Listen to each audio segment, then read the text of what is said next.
আল্লাহ সুবহানাহু ওয়া তাআলা ডাক দিয়া বলেন, নবী গো,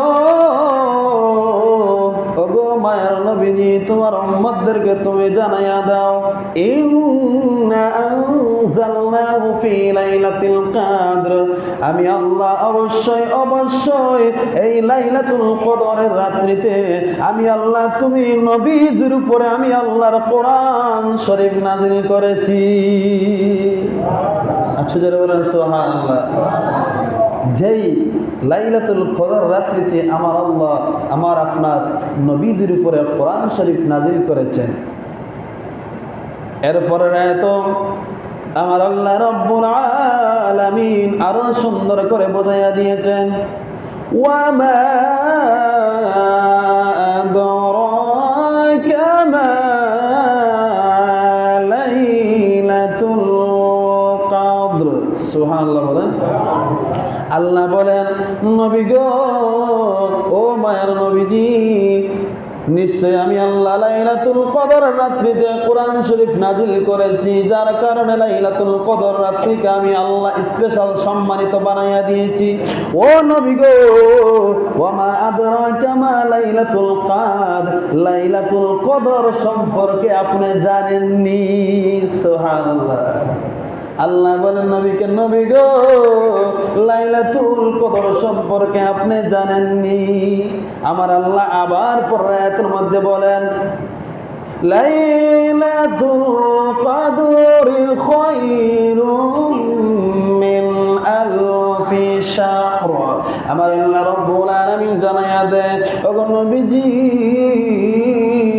ওগো মায়ের নবীজি, লাইলাতুল কদর এমন একটা লাইলাতুল কদর, লাইলাতুল কদর রাত্রি এমন একটা লাইলাতুল কদর রাত্রি, যেই রাত্রিকে আমি আল্লাহ স্পেশাল বানাইয়া দিয়েছি, যেই রাত্রিকে আমি আল্লাহ সম্মানিত বানাইয়া দিয়েছি, ওই রাত্রি হাজার হাজার মাসের চাইতেও অধিক উত্তম। সেই রাত্রিকে আমার আল্লাহ হাজার হাজার মাসের চাইতে হাজার হাজার মাসের চাইতে অনেক অধিক উত্তম বানাইয়া দিয়েছেন। শুধু তাই নয়, এরপরে আমার আল্লাহ রব্বুল আলামিন আরো বলেন, তানাজ্জালুল মালাইকাতু ওয়ার রূহু ফিহা বিইذনি রাব্বিহিম মিন কুল্লি আমর।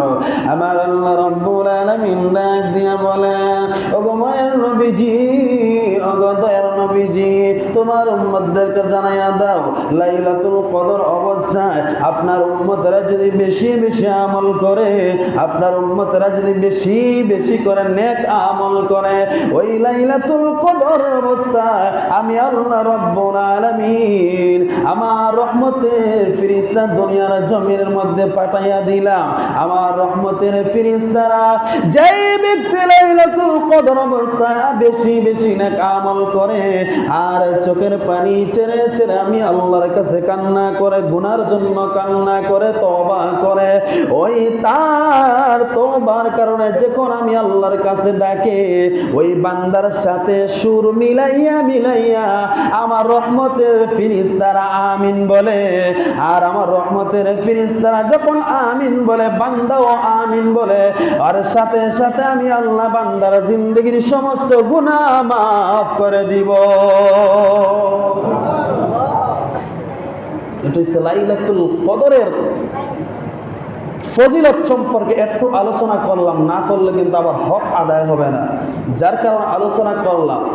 শুধু তাই নয় বাবারে, ও বাবার আমার, আমরা যে এক মাস বলা আমরা রোজা রাখলাম আল্লাহকে সন্তুষ্টি করার জন্য, সারাদিন সিয়াম সাধনা করলাম, না খাইয়া থাকলাম, পানাহার থেকে আমরা বিরত থাকলাম একমাত্র আমার মাবুদকে খুশি করার জন্য। আমার আল্লাহ রাব্বুল আলামিন বলে, বান্দা তুই আমি আল্লাহকে সন্তুষ্টি করার জন্য, আমি আল্লাহকে খুশি করার জন্য সারাদিন তুমি সিয়াম সাধনা করেছো। মন ঘাবড়াইও না, মন দুর্বল কইরো না, তোমার জন্য উত্তম পুরস্কার আছে, তোমার জন্য উত্তম ব্যবস্থা আছে। আমার আল্লাহর হাবিব রাহমাতুল লিল আলামিন নবীজি বলেন, ও আমার উম্মত, রোজাদার ব্যক্তির জন্য, তার জন্য স্পেশাল আনন্দের সহিত দুইটা স্পেশাল পুরস্কার আছে। জুড়ে বলি সুবহানাল্লাহ।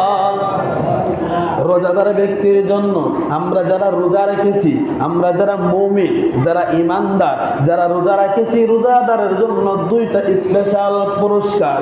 আল্লাহর হাবিব রাহমাতুল লিল আলামিন নবীজি বলেন, একটা পুরস্কার হয়েছে দুনিয়ার মধ্যে, একটা পুরস্কার দুনিয়ার মধ্যে ইফতারের আগ মুহূর্তে।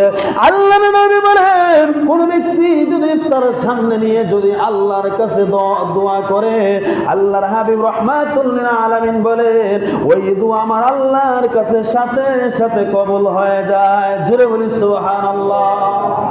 ইফতারের আগে আমরা যে দোয়া করি, সেই দোয়ার বিষয়ে নবীজি বলেন, যেই সময় বান্দা ইফতারের আগ মুহূর্তে দোয়া করে, তখন আমার আল্লাহ রাব্বুল আলামিন সমস্ত ফেরেশতাদেরকে ডাক দিয়ে বলে, রায় ফেরেশতারা, তোমরা এক সময় বলেছিলে আমার বান্দা না বানানোর জন্য, তোমরা এক সময় বলেছিলে আমার বান্দাকে সৃষ্টি না করার জন্য।